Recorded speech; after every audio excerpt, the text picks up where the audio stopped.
Kakampi ng bayan, kasangga ng masa, kapanalig ng batas at hustisya. Attorney Danny Con, abogado de Campanilla.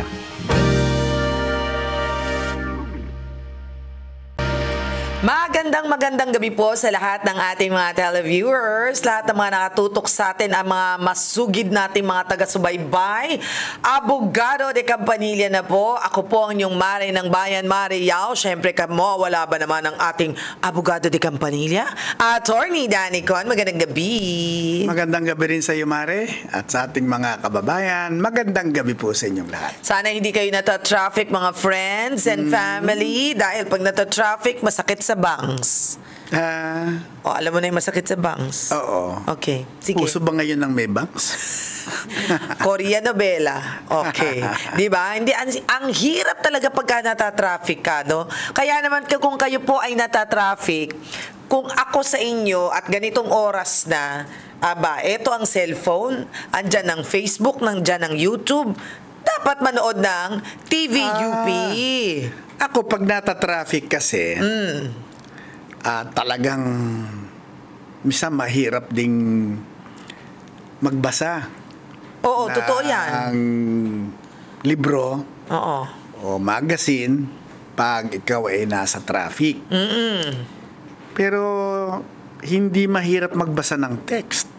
Totoo yan. Kasi napapalaki mo yung At saka, font. correct. Hindi At saka, kagaya ng libro. 8 naman yung mata minsan mo. nakadikit na sa mata mo para mabasa, nakadikit na sa mata mo. Pero yung telepono mo kasi napalalakihan mo yung text. Yes, Okay. oo. Kaya ako, kadalasan, pag nata-traffic, dyan ako sumasagot. Ng mga text messages. Oo.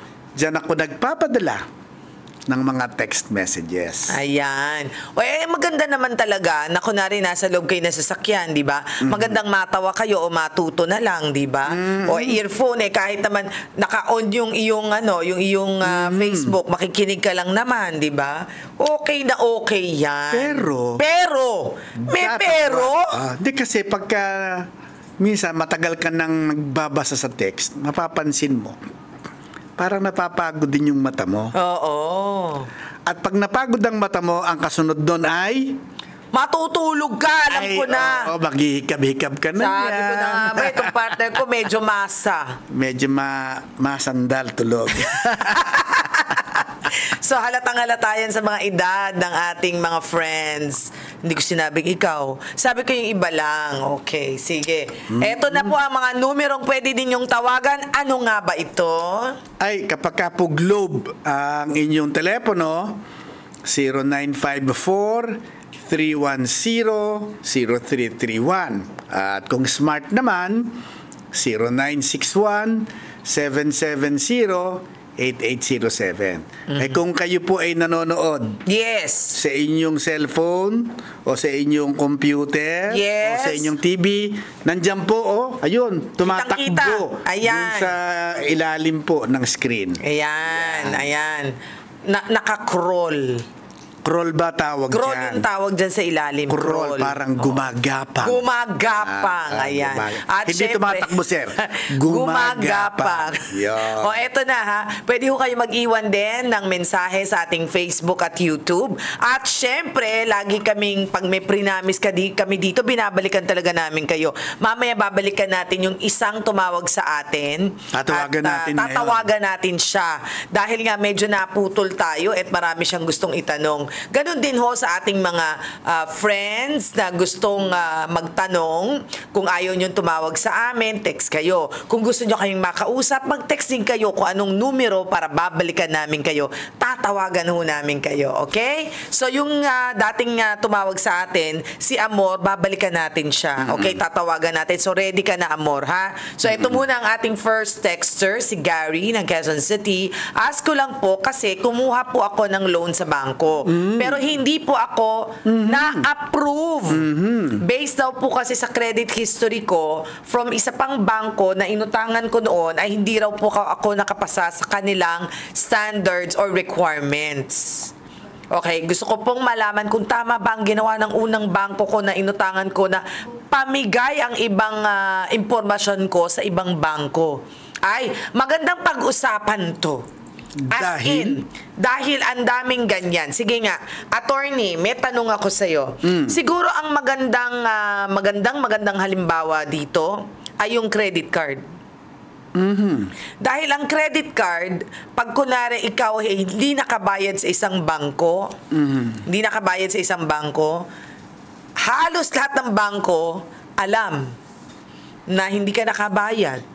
Kaya kung nag-a-apply ka ng credit card sa ibang bangko, hindi ka mabibigyan. Dahil meron silang ganyan. Alam mo ba yun, attorney? Yes, kasi ano yan, merong parang asosasyon yung mga bangko kung saan sila ay nag-share ng kanilang mga information. Okay. Pero yan ba ay legal? Ang sharing of information ba ay legal kung ito ay nasa isang asosasyon? Ito po ay magiging legal kung may pahintulot noong nag-apply. Hindi naman daw niya sinabi. Ay nako, minsan po kasi doon sa mga pinipirmahan natin, May maliliit doon. may mga maliliit doon. Okay, na nagbibigay ka ng pagpayag na ang impormasyon ay i-share nila. At saka may mga CI yan na minsan third party. Parang ganon. Tapos yung third party minsan, nakita na yung pangalan mo. Dahil third party siya, nakita na, same. Diba? Parang same. Pero honestly, ito lang personal experience ko, attorney. Kasi may personal experience po ako sa ganyan. That happened around siguro mga 20 years ago. Oh, naku, Super bata duper. pa si Sabel. Oo. Ganyan ka talaga sa akin, di ba? Hindi totoo yan. Nangyari sa akin yan. Na nabayaran ko naman yung credit card. Siyempre, bagets-bagets pa ako noon. Hindi pa marunong ng financial literacy. So, bagets-bagets pa tayo noon. Tapos, hindi ko nabayaran yung isang credit card ko. So, forever akong nakamarka doon. Na kahit na, nagtataka ako dati, sabi ko, bakit ganito? Hindi ako nabibigyan ng credit card sa iba. Maski nag-a-apply. Kahit na nag-a-apply ako. Sabi ko, bakit ganon? Yun pala, meron isang bubwit na nagsabi sa akin, kasi Mare, nakita ka namin doon sa ganito, na listahan nga daw ng mga ganito. So sabi ko, ganun ba? Kaso sabi ko, bayad ko na yan Sabi niya, kumuha ka ng certification mula doon sa mismong bangko at ipakita mo doon sa sumunod na pinag-a-applyan mo ng credit card. The problem is, sabi ko, sinisira na niya yung kredibilidad ko bilang isang tao. Sabi ko sa kanya, nabayaran ko na siya. Bakit hindi sila magtanggal? Yung pala hindi daw nabubura. Matagal na panahon daw bago nila burahin. Sabi ko, parang kailan nila buburahin yun? Di ba dapat nagre-refresh sila ng kasi sa totoo lang, yung ating mga dating mga hindi pa bilyonaryo ngayon, kilala mo yan, baka friend mo, di ba? Nagbaboxing, wala din naman masyadong pera noong mga unang panahon. Pero ngayon, multi-millionaire at baka billionaire na. Paano ho yun? Nagbago ang ihip ng hangin. So, ibig bang sabihin nun, naka-blacklist siya doon, wala na. Hindi ba? Yun naman parang kasing not fair. Hindi, yung kasing information, bahala, hindi naman nakakandoon ang pangalan at merong ganong record, ay prohibited na ang credit card company na bigyan siya ng accommodation. Ito ay decision pa rin ng credit card company at pwedeng baliwalain na nila kung anumang informasyon ang nakita nila na may kinalaman dun sa nag-a-apply. Well, yun sinasabi ko po kanina, katulad nga ng sinasabi ko kanina, nagbabago ang mundo Yes. Bilog ang mundo. Maaring dati nasa baba ka, biglang umakyat ka na, di ba? Pero nandoon yung pangalan mo na parang bad shot ka or bad credit ka. Pero ang sa akin, attorney, honestly, that's unfair. That is really unfair. For all people, that's unfair. I do not know. Baka pwede nating makausap next time si Bangko Sentral ng Pilipinas at sabihin, unfair yun kasi naninira kayo ng pangalan ng isang tao. Ngayon, if for example, right now, ngayon, syempre, marami na tayong nakausap na bangko, tumanda na tayo. So, meron na tayo na nakakausap na. What if yung isang tao, walang ganyang galamay, pero maganda naman ang credit standing niyan. So, I'm just saying it's unfair. Well, I agree with you. Pero That's why. yun ang practice kasi Yun yung practice. Siguro, very cautious sila to a certain degree na hindi na sila nakakatuwa. Diba? Parang ganun. But kasi anyway, whether or not bibigyan kanila na discretion nila yun, ano? loan ay discretion nila. That's very true. That's very true. Pero yun nga lang, totoong medyo nakakasira. Panirang puri. Okay. Tama. Anyway. So, eto na. As promised, tinawagan po natin muli si Amor. Amor, magandang gabi muli. How are you? Magandang gabi po ulit, attorney. Opo. Okay na naman.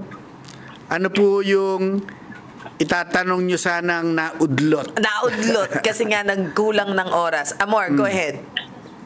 Yun po, attorney. Yung tanong ko naman po para sa kaibigan ko po siya. Ang tanong po niya, kapag po nag-awol, dapat ka bang maka-receive ng notice o abiso doon mula sa sa boss mo? Awol, it's absence without Official leave. leave. Oo. Opo, kasi po, magiging awol ka lamang kung ikaw ay pinababalik na sa iyong trabaho at hindi ka bumalik. At ito ay notice. Pwedeng nakalagay sa notice. Usually ganito ang notice.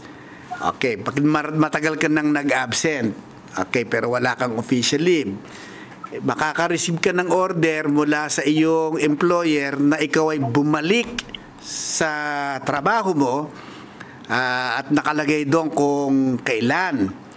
At kung hindi ka babalik, ikaw ay tatanggalin na nila sa listahan ng kanilang mga trabahador. Pwede bang tanggal agad? Kasi hindi ka bumalik Di ba? Parang inabandon na mo na yung trabaho mo. Actually, hindi na nga kita tinanggal Tinanggal mo na yung sarili mo dahil hindi ka bumalik. Okay. So, anong tanong mo Kung tama lang po na maka-receive po ng notice siya. Kung tamang makareceive ng notice, oo. Tanong ko siguro para sa'yo na rin to, Amor, ano? Ang tanong ko siguro, maaari bang gawin ng employer yon na, okay, tanggalin na kita, hindi kita babayaran, pati yung pay mo ng huli, hindi ko na babayaran kasi magki-clearance ka pa, ganyan, hindi ka naman bumabalik. Hindi Pwede ba naman yun? pwede yun. Hindi pwede. Kung ano yung kanyang Natrabaho. pinagtrabahuhan na, Oo. ay makukuha niya. Pero siyempre, kung meron naman siyang natitirang pananagutan sa employer, halimbawa, meron Hindi pala nag-liquidate. siyang in advance Oo. at hindi niya na-liquidate, ibabawas po siyempre yon ng kumpanya mula dun sa halaga na dapat ay bayaran sa kanya. Pero kung tinatanong nyo sa akin, kinakailangan bang mabigyan siya ng notice? Opo. Kasi nga, hindi naman siya magiging awol kung hindi siya nakatanggap ng sulat na pinababalik na siya. Okay, sasabihin, you report for work, okay, 2 days or immediately after receipt of this notice. Otherwise, we shall drop you from the rolls. Ang tanong, hindi niya na-receive yung notice kunwari sa probinsya siya, hindi niya na-receive. O di i-contest niya, pero ang sa akin, baka matalo siya kung napakatagal na niya talagang hindi nagre-report. Pumapasok. O kaya naman, sabi niya may sakit siya. Ayun. O hindi na siya pumapasok, baka, ba't hindi ka nagre-report? Kasi, hindi ba, kung halimbawang wala ka natatanggap, hindi ba meron ka namang obligasyon na sabihan Correct. ang employer mo? Tama. Nang sa ganun ay makakuha naman na ng kapalit ang employer mo. Correct. Medyo irresponsible naman yun. Okay, Amor, meron ka pang tanong? Wala na po, attorney. Thank you sige po. po. Nanlumo siya, attorney. Oo Ba't nga. kaya? Sabi niya, okay ka lang, Amor. Sabi niya sa kaibigan daw niya yan. Oo.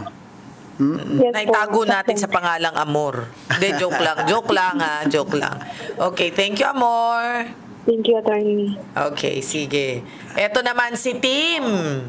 28 years old ng Taguig. Ano po ba ang ibig sabihin ng double jeopardy? Double jeopardy. Anong ibig sabihin ng double jeopardy? Opo. Ano po yan English term, ano? Ang talagang pronounce po dyan ay double jeopardy. Jeopardy. Silent O po yan. So, double jeopardy. Pero sa atin ay double jeopardy. Si okay na rin. Okay na rin. Siya naman. Jeopardy. Sige. Opo. Alam mo naman, ano ako hapangpangan ako Apo. Ito po ay nangyayari kapag kayo halimbawa ay inakusahan ng isang krimen at tapos kayo po ay inakwit, pinawalang sala. Okay. Pwede po ba kayong later on ay kasuhan uli with the same crime? For the same crime? Hindi na po. Kasi nga ay madalagay po kayo sa sitwasyon ng double jeopardy. Double jeopardy. Ipinagbabawal po ng ating constitution na ang double jeopardy. Ayan. Okay. Kasi, yun ang ibig sabihin nun? Oo, kasi nga naman, inakwit yun na yan Huwag yun, hindi na pwedeng kasuhan uli yan. Okay. Lagi nating ano yung certiorari? Certiorari. Certiorari. Hindi, spellingin mo nga, nahihirapan ako CERTIO certiorari. RARI. Hindi ko rin naintindihan. Sige, di bale, pakitext mo nga dito. Certiorari. Ano ba yun? At lagi natin naririnig in recent days yan, ha? Ito ay isang Latin term na ang ibig sabihin ay rerepasuhin ang desisyon ng isang lower court or lower body. Okay. So, usually, pag naririnig natin tong term na ito, nire-review or nire-repaso, tinitingnan maigi. Titingnan ulit. Parang, okay. So, parang i-request mo ito sa husgado. Kaya ito is request for certiorari, ganyan. Certiorari. Certiorari. Ulitin mo nga. Ang talagang pronounce niyan certiorari. Certiorari. Kasi yung sa Latin, yung CH ang pronounce. So, certiorari. Pero pwede na rin yung certiorari. Certiorari. Basta naintindihan. Okay, sige. Naririnig natin yan recently dahil sa maraming mga pangyayari ngayon, may mga naririnig akong ganyan. Sige, kaya kailangan nating i-ask para tayo ay may alam. Ito galing US of A pa, attorney si Mia. Ano po ba ang tamang gawin para sa makapag-file po ako ng annulment sa asawa ko na nasa Pilipinas? Nandito po ako sa Amerika at di pa po kasi tapos ang kontrata ko. Salamat po. Ay, nasa Amerika siya. Nasa Amerika siya. Gusto na niyang mag-file ng annulment sa asawa niyang nasa Pilipinas. Yes. Pwede naman po. Kaya lang kasi hinihingi ng batas na dapat ay sumpaan ninyo ang inyong isasampang demanda sa husgado sa harap ng isang opisyal na may karapatan na mag-administer ng oath. So, ibig sabihin, dahil nasa Amerika siya, hindi pwede? Hindi. Doon niya pipirmahan yung kanyang demanda sa harap ng konsul. Pwede? Tingin ko pwede yun. Okay. Parang naglabas na yata ang Supreme Court ng rule na yun ang dapat gawin nung asawang nasa Amerika kung siya ang magpa-file ng kaso. Okay. So, ito isang kaso. Baka kasi magulat si Mia. Anong kaso? Hindi naman murder. Annulment. Annulment. Kaso pa rin. Kaso pa rin yun. So, kaso pa rin. Kasi nga kung murder, baka hindi pwede kasi kinakailangang available ka para ma-cross-examine ng piskal. Okay. So, itong ganitong klaseng kaso, attorney, pwede doon sa mismong embahada. Sa ating embahada, doon niya susumpaan yung kanyang demanda. Yung demanda niyang nakasulat, doon niya sa susumpaan at pipirmahan sa harap nung konsul natin sa ibang bansa. Okay, question, attorney, para kay Mia. Mia, sana nakikinig ka, no? Kung siya ay American citizen na, baka lang hindi pa baboy, baka kung siya ay American citizen na, pwede ba siyang mag-file na lang ng divorce sa Amerika? Opo, mas mabilis po yun. Sapagkat Amerikano na siya, hindi na po applicable sa kanya ang Philippine law. Ang uugit sa kanya ay American law. And under American law, pinapayagan naman siyang diborsyohin niya ang kanyang asawa. Maski sino man yung asawa niya, pwede niyang diborsyohin. At kapag ka po diniborsyo ninyo, kikilalanin po yung divorce na yun sa Pilipinas sapagkat kayo ay hindi na Pilipino. Okay. Pero doon naman sa asawa na nandito, dapat bang kunin niya ang kopya na yung papel na yon at kailangan pa ba niyang sabihin doon sa kung sino man, sa judge, or pwedeng magpakasal na lang siya ulit dahil hindi. Siya ay diborsyado na? Hindi. Kasi nga, hindi siya bibigyan ng lisensya dahil may lalabas na senomar. Makikita may kasal siya. Ay, kasal ka po eh. So, anong gagawin niya kung sakali man? At saka hindi, mayroon ding provision sa batas na hindi ka pwedeng dalawang kasal. Isa-isa lang. So, para maging valid yung second na kasal, ay dapat mapawalang bisa muna yung una. O kaya mamatay yung asawa. Ay, hindi ko sinabing lasunin yun. Wow. Ang asawa niyo. Ganyan. Mahirap naman lasunin kasi nasa Pilipinas eh. Mahirap namang email yung lason. Ano ha? But anyway, kita mo nga, nalimutan ko na yung sinasabi kasi naman, ko. wala naman si Direk Bibet dito. Pwede naman nating walang gagawa ng istorya.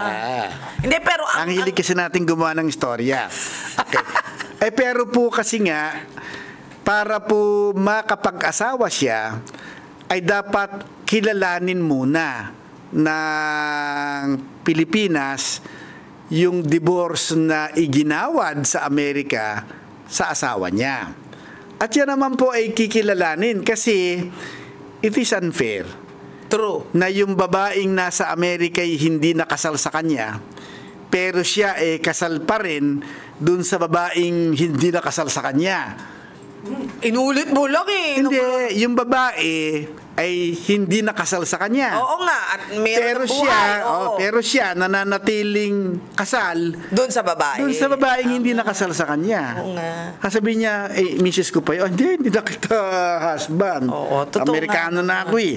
Unfair yun. At ang sabi ng Korte Suprema, yan ay violation ng constitutional right to the equal protection of the laws. Yan. So, ibig sabihin, kukuha ka yung naging judgment sa Amerika. Magpapile ka dito sa Pilipinas. Ipapile mo dito sa Pilipinas para ma-recognize. At pag ikaw na-recognize na at ikaw ay nagawaran na ng pag na-recognize na yung divorce ng magaling mong asawa sa Amerika, makakapag-asawa ka na. Yun, okay. Pero kung Pilipino ka, wala. Magfa-file ka talaga ng annulment kung gusto mong mahiwalay sa asawa. Tama ba yun? Kung yung asawa niya ay Pilipino pa rin. Yes, kung Pilipino pa rin. Pero kung Amerikano na yung asawa niya nasa Amerika at dinivorce na siya, medyo mas maganda na ang problema niya. Oo, at saka hindi na mahal yun. Hindi na masyadong mahal yun. Kasi ngayon ang mahal-mahal ng annulment eh. Oo, naku, ang acceptance fee niyan talagang mahal na eh. Totoo? Tumaas na naman? Oo, lalo pa kung ako abogado niyan. Ay, hindi ko naman sinabing mataas akong sumingil. Hindi, wala ka nga sinabi. Kasi po, ramdam ko lang. Hindi po ako naniningil kasi hindi na po ako naghahawak ng kaso. Okay. Pero kung humahawak ako ng kaso, di ka mampanili. Diba? Ba't ang liit? Eto na. Lolita, 49 years old, taga Laguna. Good evening po. Naghiwalay na po kami ng asawa ko nitong January lang. Pero gusto niya po na pati property na minanak ko sa parents ko ay makihati siya dahil considered daw na conjugal property ito. Mayroon po ba siyang share sa minanak ko? Depende po. It depends. Kung kailan kayo nagmana at kung kailan kayo ikinasal. Okay, bigyan natin ng magandang linaw yan. Ayan. Attorney. Go. Kung kayo po ay nagmana sapagkat namatay ang inyong magulang, after na kayo ay nakasal. After na kasal na kayo. So kung kasal na kayo at namatay ang parents ninyo, yung pong minana ninyo, hindi na siya kahati ron. Sa kanya lang. Sa kanya lang. So, pag kinasal na sila, namatay yung parents, After ng akin kasal, lang. sa iyo lang yun. Hindi yun community or conjugal. Okay. Pero kung kayo po ay nagmana bago ikinasal, halimbawa kayo namatay ang parents nyo, dalaga pa kayo. Oo nga. Apo, di nagmana kayo. At tapos nag-asawa kayo. Di yung mana mo, pag-aari mo bago ka ikinasal. Kung wala po kayong prenuptial agreement, kahati nyo ang asawa nyo ron. Magiging absolute community property po yon. Pero kung meron kayong prenuptial, ay most likely hindi. Okay. So, ano ang sagot? Para hindi magmana yung pinaghirapan ng nanay mo. Ay, well, Gumawa ka ng prenuptial. Yan. Kapag ka po kayo ay nakapagmana na, mayaman na kayo dahil nagmana na kayo bago pa kayo ikasal, dapat may prenuptial ka. Tama. Pero kung kasal ka ngayon, tapos namatay ang nanay mo, ay yung mana mo, iyo lang. Hindi, alam nyo, sa totoo lang ha, not for anything. Dati kasi na-offend ang mga tao. Ay, kapag pagka ka nagsasign ng ng prenuptial prenuptial agreements. Kasi nga naman, sabi niya, minsan kasi may mga may alam akong ganyan. Ang dami kong alam na ganyan. Parang ano ba kabe? Mukha ba kaming pera? Ganyan. Wala naman ako sinabi, pero parang may ganyan akong feeling. Ako naman, diba? nung ako ikinasal, ako naman na nag-offer. Ikaw nag-offer? Sabi ko kay Gabi, baka gusto mo ng, magpapirma sa akin ng prenuptial. Ay, pipirmahan ko yan. Kasi abogado na kayo nun. Sabi naman niya, ako. Oo. Tama, abogado na rin siya. Sabi naman niya sa akin, ikaw, hindi ka ba magpapapirma sa akin ng prenuptial? Hindi. Bakit? Wala. Marunong akong magtago.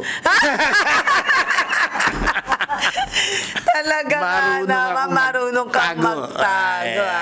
Talaga. Ngayon, paano mo itatago? Narinig na ng lahat. Wala. Kay Gabi, wala ka matatago. Wala matatago. Wala kang matatago. Anyway, so yan ha. So, siguro, ikaw ba, attorney? Ikaw ba sa anak mo? Example lang. Pagagawa mo ng ganyan? Sa akin, oo. Really? Ako, ibiino ko sa kanila. Isasuggest ko. Pero kung ayaw nila, ano magagawa ko? Di ba? Pero siya naman ang nagmamahal, ano? Di ba? Siya rin naman ang, kahit babae yung anak mo? Buntot mo, hila mo.